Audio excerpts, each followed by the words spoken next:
Morning everyone, আমি নিয়ে চলে এলাম ওয়েট লস জার্নি 30 ডে। তো আজকে হলো ফার্স্ট ডে।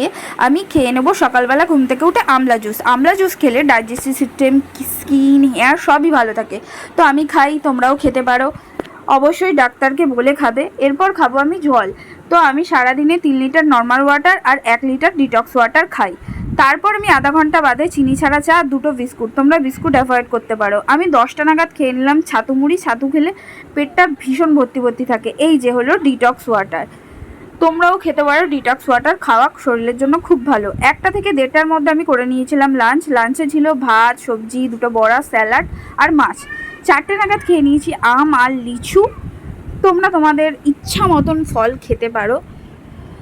এরপর আমি সন্ধ্যে 5টা থেকে 5:30 নাগাদ খেয়ে নিয়েছিলাম আবার চিনি ছাড়া চা, বিস্কুট ছাড়া আমি চিনি ছাড়া চা খেতে পারি না, তো তোমরা অ্যাভয়েড করতে পারো। 8টা নাগাদ খেয়েছিলাম রুটি আর সবজি।